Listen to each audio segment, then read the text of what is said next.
Video में हम बात करेंगे बंगाल की सियासत की। आखिरकार ममता बनर्जी का ये एपांग, उपांग और झपांग क्या है? टीएमसी राज में किसे दिए गए थे 635 करोड़ रुपए? इसका पता अब चला है।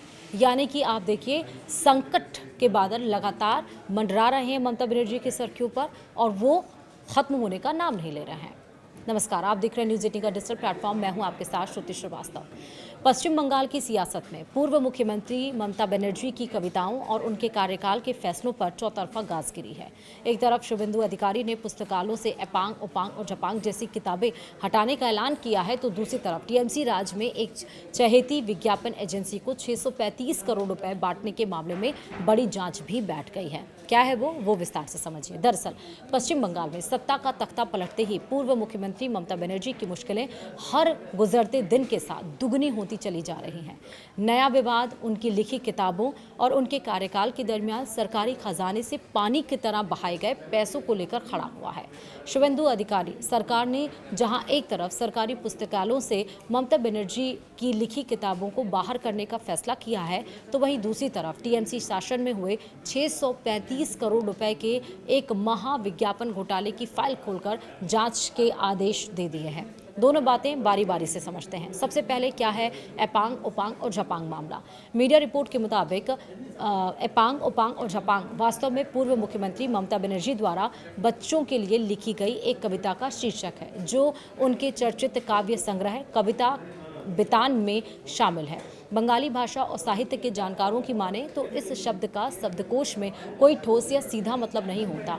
बहुत साल पहले यह बच्चों के लिए एनर्जी ड्रिंक के टीवी विज्ञापन का जिंगल हुआ करता था, जिसे ममता बनर्जी ने अपनी कविता की तुकबंदी में इस्तेमाल किया। कविता पर आखिरकार क्यों घमासान अब छिड़ा है, वो भी समझिए।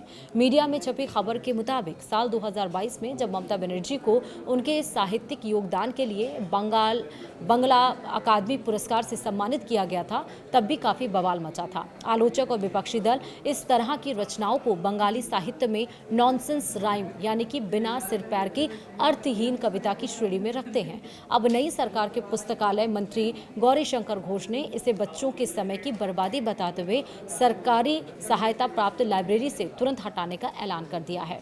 लाइब्रेरी से कविताओं को हटाए जाने के इस बड़े फैसले पर मुहर लगाते हुए शुभेंदु अधिकारी सरकार ने मंत्री ने साफ कहा है कि सरकारी पुस्तकालयों की अलमारियों को ऐसी किताबों से भरकर जगह बर्बाद नहीं की जा सकती जिनसे बच्चों के मानसिक और बौद्धिक विकास में कोई मदद ही ना मिले। मंत्री के मुताबिक अब इन पुस्तकालयों में रविंद्रनाथ ठाकुर, स्वामी विवेकानंद और काजी नजरुल इस्लाम जैसे महान विचारकों का साहित्य रखा जाएगा। साथ ही छत्रपति शिवाजी महाराज, महाराणा प्रताप की प्रेरणादायी जीवनियां बच्चों को पढ़ाई जाएंगी। यह पूरा विवाद असल में जून 2026 में तत्कालीन टीएमसी सरकार द्वारा लिए गए एक तरफा फैसले का नतीजा है। उस दरमियान राज्य के स्कूल पुस्तकालयों के लिए 515 किताबों की एक सरकारी लिस्ट जारी की गई थी, जिसमें से करीब 90 किताबें अकेले मुख्यमंत्री ममता बनर्जी की थीं।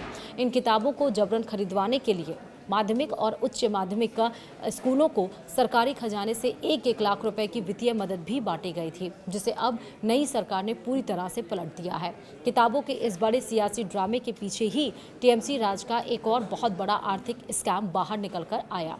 सूत्रों के मुताबिक ममता बनर्जी के कार्यकाल के दरमियान कोलकाता की एक बेहद रसूखदार विज्ञापन एजेंसी को, जो पूर्व मुख्यमंत्री और उनके करीबियों की बेहद खास मानी जाती है, पिछले कुछ सालों के भीतर कुल 635 करोड़ रुपए का भारी भरकम भुगतान किया गया है। सरकारी खजाने से लूटी गई यह पूरी रकम उस एजेंसी के 3 अलग-अलग बैंक खातों में ट्रांसफर की गई थी।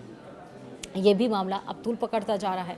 देखना होगा कि क्या होगा। एक तरफ जो बागी महिला विधायक हैं, उनसे मुलाकात शुभेंदु अधिकारी कर रहे हैं। जो बागी विधायक वो कह रहे हैं कि अभी तो हम 19 हैं, लेकिन एक हमारे पास सांसद और भी हैं। वहीं भूपेंद्र यादव से इन्होंने दिल्ली में मुलाकात की। 20 सांसदों ने ओम बिरला को पत्र लिखकर पहले ही ये बात जाहिर कर दी है कि एनडीए में शामिल होना चाहते हैं। उधर टीएमसी ममता बनर्जी लगातार सोनिया गांधी से मुलाकात की। अभिषेक बनर्जी ने राहुल गांधी से मुलाकात की। कयास ये भी लगाया जाने लगे कि संभावना का द्वार हमेशा से राजनीति में खुला रहता है, तो ममता बनर्जी हो सकता है कि कांग्रेस में शामिल हो जाए। वही ममता बनर्जी जो 1998 में कांग्रेस से अलग होकर वामपंथी और कांग्रेस को पीछे छोड़ते हुए चप्पलें घिसते हुए दिन रात एक करते हुए टीएमसी पार्टी को खड़ा किया, 15 साल जिस पार्टी से नेतृत्व किया, वही पार्टी अब बिखरती जा रही है। उसको संभालने के लिए ममता बनर्जी के सामने अब कोई रास्ता नजर नहीं आ रहा है। वहीं अब पिछले जितने घोटाले थे वो सामने निकलकर आ रहे हैं बाहर, यानी कि दोहरी मार अब ममता बनर्जी के ऊपर पड़ रही है। फिलहाल इस वीडियो में इतना ही। नमस्कार।